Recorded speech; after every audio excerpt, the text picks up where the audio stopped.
अपने मातहतों से ऐसा व्यवहार कीजिए कि मातहतों के भिन्न भिन्न प्रकार। आप अफसर हैं तथा आपके नीचे 25 मातहत काम करते हैं। इन मातहतों के भिन्न भिन्न स्वभाव, रुचियां, आदतें तथा मानसिक सुझाव हैं। कोई उग्र और क्रोधी है, आपके तनिक से दबाव या डांट या फटकार से सामना करने को प्रस्तुत हो जाता है। आप जितना ही उस पर दबाव डालते हैं, उतना ही उससे आपका संबंध कटु होता जाता है। कोई मातहत दब्बू है, आपकी डांट फटकार से वह पूंछ दबा लेता है, किंतु उसके गुप्त मन में आपके दुर्व्यवहार पर वह ईर्ष्या तथा घृणा से सुलगता और वह प्रतिशोध लेने की फिक्र में है। आप उलझन में हैं कि क्या करें। कोई मातहत खुशामदी है, आपके सामने मीठी मीठी प्रशंसात्मक बातें करते हैं, लेकिन ज्यों ही आपने कमर फेरी, आपकी 1000 त्रुटियों और कमजोरियों की चर्चा करना आरंभ कर दिया। अपनी प्रशंसा सुनकर आप मिथ्या गर्व से फूल उठते हैं, ताड़ना भी नहीं कर पाते। कुछ मातहत बदतमीज, असभ्य, असंस्कृत होते हैं, जिन्हें अफसर से कैसा व्यवहार करना चाहिए यह भी नहीं आता। ये व्यक्ति आपसे क्रोध पर बदतमीजी करते हैं। आप लाख प्रयत्न करते हैं कि उसे बदतमीजी का अवसर न आने दें, किंतु किसी न किसी तरह से ऐसा कटु अवसर आ ही जाता है। आप अपने स्कूल, कॉलेज या दफ्तर से उसे निकाल भी नहीं सकते और काम भी लेना चाहते हैं, तो क्या करें? कठिन समस्या है। कुछ मातहत कूटनीति जानने वाले, चुपचाप षड्यंत्र करने वाले, ऊपर से सीधे साधे, भोले मीठे, लेकिन अंदर ही अंदर विरुद्ध षड्यंत्र कर आपकी प्रतिष्ठा तथा मान को मिट्टी में मिलाने वाले होते हैं। ये आपके ऑफिस के लिए खतरनाक हैं। कुछ मातहत शेख चिल्ली टाइप के होते हैं, जो बढ़ बढ़कर अनेक प्रकार की सच्ची झूठी बातें बनाते हैं। हवाई किले बनाने में सानी नहीं रखते। ये व्यक्ति आपके सामने बातचीत खूब करेंगे, लेकिन आपके दफ्तर का काम अपेक्षाकृत कम करेंगे।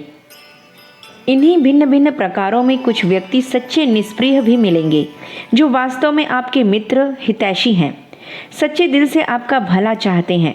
ऐसे व्यक्ति प्रायः पीछे रहकर चुपचाप काम करने वाले, कम दिखावा पसंद, सरल, बिना शान शौकत वाले होते हैं। आपसे कम मिलेंगे, लेकिन जो कुछ कहेंगे, करेंगे या सुझाव देंगे, वे हृदय के गहन तल से प्रादुर्भूत होंगे और आपका सच्चा हित करेंगे। कौशल एकमात्र हल। इन सब परिस्थितियों में आपको एक गुण की आवश्यकता है, वह है कौशल या चातुर्य। अंग्रेजी में इसे टैक्ट कहते हैं। भिन्न भिन्न प्रकार के व्यक्तियों से भिन्न भिन्न परिस्थितियों के अनुसार व्यवहार करना और उनकी योग्यता के अनुसार अधिक से अधिक कार्य निकालने की कला को कौशल या टैक्ट कहते हैं। ये भिन्न भिन्न प्रकार के व्यक्ति भिन्न भिन्न कठपुतलियाँ जो भिन्न तारों से जुड़ी हुई हैं और उनसे काम लेने के लिए भिन्न भिन्न तार हिलाने पड़ते हैं। यह कार्य निकालने का कौशल 2 प्रकार का होता है। पहला जन्मजात, दूसरा विस्तृत अनुभव और मनोवैज्ञानिक अध्ययन का परिणाम। कुछ व्यक्तियों में मूल रूप से यह प्रस्तुत रहता है, वे अपने अनुभव से इसे और विकसित कर लेते हैं, लेकिन जिनमें यह प्रतिभा नहीं होती, वे हर व्यवहार में गलती करते हैं। फिर भी साधारण व्यक्ति चातुर्य एवं अंतःदृष्टि विकसित करता रहे और जनता की भिन्न प्रवृत्तियों का सूक्ष्म अध्ययन करता रहे, तो उसे इन व्यक्तियों की स्वभावगत रुचियों तथा कमजोरियों का ज्ञान हो जाएगा। प्रत्येक माता पिता, अफसर, सार्वजनिक कार्यकर्ता तथा अध्यापक को इस कला का अध्ययन करना चाहिए। इस दृष्टि से निम्न आवश्यक तत्वों पर ध्यान विशेष रूप से रखना चाहिए। दूरी का आकर्षण। अपने मातहतों, विद्यार्थियों, यहाँ तक कि बाल बच्चों तक से कुछ दूरी अवश्य रखिए, अर्थात अधिक मत खुल जाइए। अफसर और मातहत, शिक्षक और विद्यार्थी, माता पिता और बच्चों, सार्वजनिक और जनता के मध्य में एक फासला अर्थात कुछ दूरी अवश्य रखनी चाहिए। दूर से प्रत्येक वस्तु हमें स्वभावतः बड़ी सुंदर प्रतीत होती है। सिनेमा में तस्वीर दूर से सबसे आकर्षक प्रतीत होती है। समीप आने से हमें उसका खुरदरापन, कुरूपता, छोटी मोटी खराबियाँ, त्रुटियाँ बड़ी होकर स्पष्ट दिखने लगती हैं। जो बातें हम दूर से कभी न देखते या ध्यान से न परखते, वे भी पास आकर किसी भी महान व्यक्ति के प्रति हमारे हृदय में घृणा उत्पन्न कर देती हैं। बर्नार्ड शॉ नामक विख्यात साहित्यकार ने मानव मनोविज्ञान के विषय में एक बड़े मार्के की बात कही है। यह लेखकों के विषय में है, लेकिन प्रत्येक व्यक्ति के लिए उपयोगी है। आपने कहा कि लेखक, इसी प्रकार अफसर और अध्यापक यदि अपनी और ख्याति चाहते हैं तो उन्हें यथा समाज मातहत विद्यार्थियों नौकरों के सम्मुख आने से बचना चाहिए।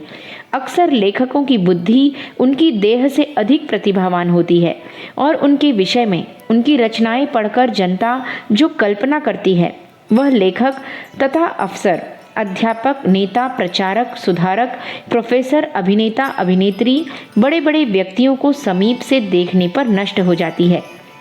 यह सौभाग्य कम व्यक्ति को होता है कि उनके विचार जितने गंभीर, मौलिक तथा ऊंचे हों तथा वे दूर से जितने अच्छे और आकर्षक जंचते हों, उनकी देह भी उतनी ही सुगठित और तेजवान हो। प्रत्येक की रुचि के अनुसार व्यवहार।